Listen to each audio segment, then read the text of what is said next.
Hello everybody and welcome again to one of my top 5 Kickstarters of 2016. This is going to be for February, and it has been a couple of months since I've done one of these, and I'm very sorry about that. There's been a lot of work-related stuff going on, and I've been moving around a lot, so I haven't had a lot of time to compile one of these and then edit it and everything, and so I was trying to focus more on my gaming videos and stuff like that as well, but for now, we are going to try to do one of these a month, and since this is the end of January, these are all ending sometime in February. So, if you like any of the games that are following this message, be sure you go to their Kickstarter, which is going to be down in the description below, and be sure you throw some money their way before their Kickstarters are actually done with.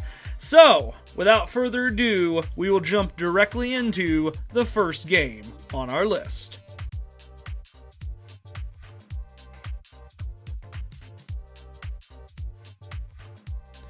First up on our list of games is going to be Wandersong.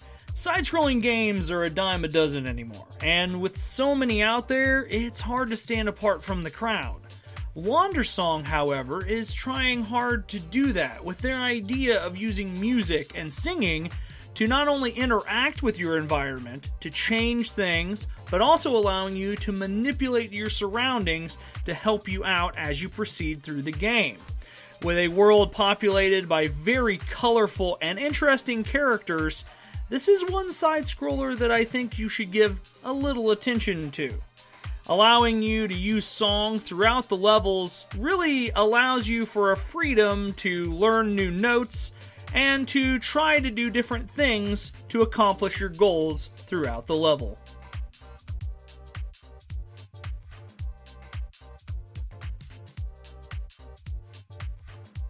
With upcoming games like No Man's Sky and other survival sims that have already come out that involve space and space travel, there seems to be a growing want for similar games.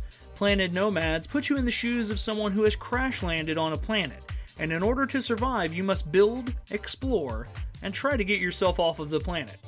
Much like other survival sims, there will be creatures around, and they may be a little hostile, but it shouldn't be anything that you can't handle.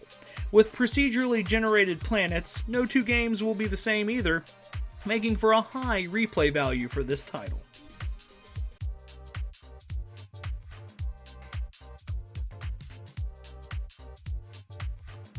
Music seems to have a big influence on people's lives, and so it should have a similar influence on games as well.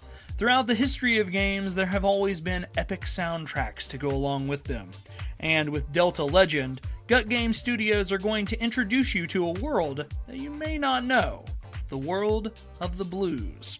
Following a lot of the folklore that surrounds the blues, the game follows 3 small demons, charged with taking care of the blues, and after being thrown out of their home, Pandemonium, they have to figure out a way to save their world and music as they know it.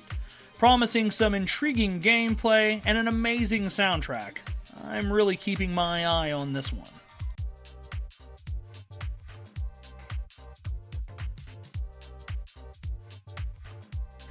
You know what's a bad idea? Hitchhiking. I've seen too many films to know that the person about to pick you up is probably going to murder you and then bury your body out in the middle of the woods or dump it in a lake with all of their other victims. Well, Rides with Strangers allows you to see just what happens when you don't pay attention to the people around you, and when you place a little too much trust in them. You better answer their questions truthfully, and try not to allow too much suspicion, or else you may be just another casualty.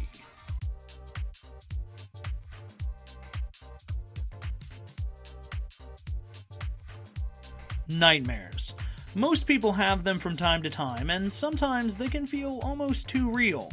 A lot of games have delved into nightmares and what they can do to your character, and some have done well, and some not so much. However, in the world of news, what you choose to do during the day will actually affect you at night and influence your dreams. The game is a pixel art styled game that is similar to a lot of games out right now, but at the same time, the animations do look very smooth, and the character design, of the monsters especially, seems to pull a lot of inspiration from Miyazaki films. I really look forward to what Wannabe can do, and how they can scare us and inspire us at the same time.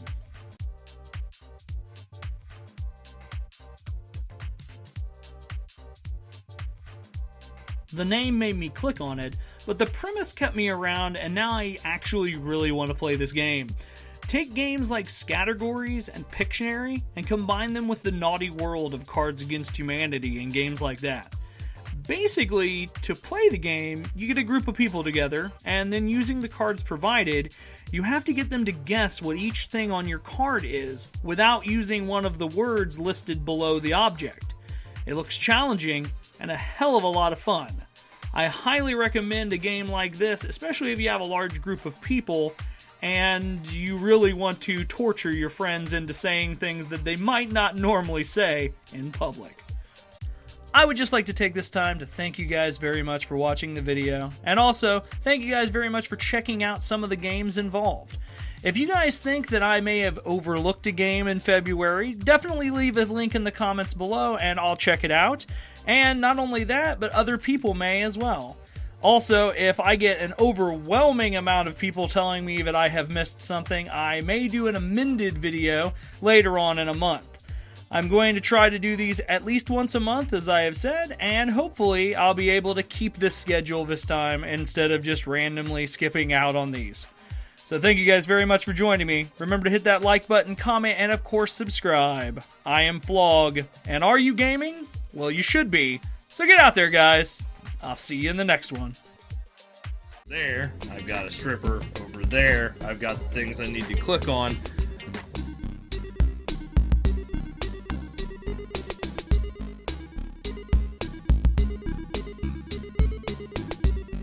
Yeah, there's Quist just kicking some ass.